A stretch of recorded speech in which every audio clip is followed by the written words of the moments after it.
दोस्तों, परिवर्तन निदेशालय यानी एनफोर्समेंट डायरेक्टरेट, ईडी जिसे कहते हैं, आप इस नाम से परिचित होंगे क्योंकि इतनी कार्रवाई की गई है ईडी के द्वारा इस देश में और खासकर विपक्षी दलों के नेताओं के खिलाफ कि आप जरूर जानते होंगे ईडी क्या है। चलिए, ये एक जांच एजेंसी है, सरकारी एजेंसी है, हालांकि स्वतंत्र एजेंसी कहा जाता है, लेकिन जो विपक्ष है वो बार बार ये आरोप लगाते रहा है कि ईडी सरकार की मिट्ठू है, सरकार की जुबान बोलती है, सरकार के तंत्र की तरह काम करती है।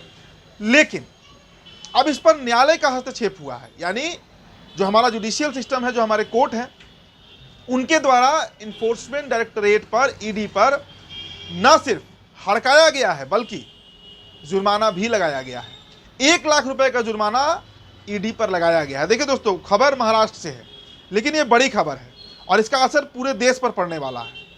तो आप सभी का हम स्वागत करते हैं तो बिहार टॉप में। मेरा नाम उदित तारण है। अब खबर पे आइए दोस्तों। देखिए, खबर है कि मुंबई हाईकोर्ट ने, बॉम्बे का जो हाईकोर्ट है, उसने एनफोर्समेंट डायरेक्टरेट को लेकर, परिवर्तन निदेशालय को लेकर 1 लाख रुपए का जुर्माना लगाया है और कहा है कि आप अपनी सीमा में रहकर काम करिए, कानून सम्मत काम कीजिए, किसी पार्टी के लिए काम मत कीजिए। खबर पहले देखिए आप। देखिए, भारत समाचार के रेफरेंस से खबर आपको हम बता रहे हैं दोस्तों। बॉम्बे हाईकोर्ट का ईडी को तगड़ा झटका, 1 लाख रुपए का जुर्माना लगाया। बॉम्बे हाईकोर्ट ने परिवर्तन निदेशालय पर 1 लाख रुपए का जुर्माना लगाते हुए कहा कि अब समय आ गया है कि ईडी जैसी केंद्रीय एजेंसियां कानून के दायरे में रहकर काम करे और कानून को अपने हाथ में लेना और नागरिकों को परेशान करना बंद करे। देखिए, परेशान करना शब्द यूज किया गया है। इस शब्द का इस्तेमाल जो न्यायाधीश हैं जाधव जी, उन्होंने किया है। उन्होंने कहा है कि ईडी जो है वो इस देश के आम लोगों को और विपक्ष के नेताओं को परेशान करती है। मतलब सीधे तरीके से कोर्ट जो है, मुंबई हाईकोर्ट, उसने बीजेपी सरकार को कटघरे में खड़ा किया है। एकल न्यायाधीश न्यायमूर्ति मिलिंद यादव ने कहा कि नागरिकों को परेशान ना किया जाए। यह सुनिश्चित करने के लिए कानून परिवर्तन एजेंसियों को एक कड़ा संदेश भेजा जाना चाहिए। न्यायमूर्ति यादव ने कहा कि मैं अनुकरणीय लागत लगाने के लिए बाध्य हूं क्योंकि ईडी जैसी कानूनी परिवर्तन एजेंसियां को एक कड़ा संदेश भेजे जाने की आवश्यकता है कि उन्हें कानून के मापदंडों के भीतर रहकर खुद का आचरण करना चाहिए और वे बिना सोचे समझे कानून को अपने हाथ में नहीं ले सकते और नागरिकों को परेशान नहीं कर सकते। तो देखिए, ईडी को लेकर जितने भी राज्य हैं, आप पश्चिम बंगाल पकड़िए ममता बनर्जी, आप उत्तर प्रदेश पकड़िए सपा, बिहार में तो खैर राजद के लगभग सभी नेताओं के यहाँ ईडी पहुंच चुकी है, चाहे सुनील सिंह हो, लालू परिवार का तो कहना ही नहीं है, उनका तो याराना है ईडी से, जब मन तब ईडी वहाँ पहुँचते रहती है।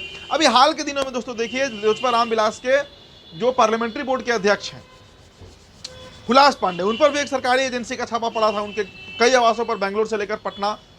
तो एक तरीके का जो कार्रवाई है, इसको लेकर अब कोर्ट जो है वो सख्त है और 1 लाख रुपए का जुर्माना ईडी पर लगाया गया है और साफ कहा गया है कि नेताओं के साथ साथ जो आम जन है, जो आम जनता है, उनको परेशान कम से कम मत कीजिए और इसके लिए सख्त हिदायत दी गई है। तो लगातार जो विपक्षी दल हैं इस देश के, वो ये आरोप लगाते रहे हैं कि जो ईडी है, जो सीबीआई है, जो आईटी है यानी इनकम टैक्स, या सीबीआई कहिए, सेंट्रल ब्यूरो ऑफ इन्वेस्टिगेशन, तो केंद्रीय जांच एजेंसियां हैं, उनके ऊपर बीजेपी अपना सिक्का चलाती है, बीजेपी उसे इस्तेमाल करती है अपने तरीके से, किसी को डराना हो, किसी पार्टी पर नकेल कसना हो, किसी नेता को जगह पर लाना हो, किसी नेता को हड़काना हो।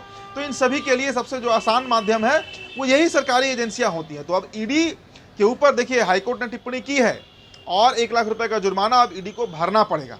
हालांकि देखिए, मामला कुछ स्पष्ट नहीं है कि किस मामले में ये सुनवाई किया गया है, लेकिन ईडी के खिलाफ PIL दाखिल किया गया था, जो पब्लिक इंटरेस्ट लिटिगेशन होता है, जनहित याचिका होता है, और उसमें यह फैसला लेते हुए हाईकोर्ट ने कसकर लपेटा है ईडी को और जुर्माना भी लगाया है। तो फिलहाल दोस्तों, इस रिपोर्ट में इतना ही। बहुत बहुत शुक्रिया।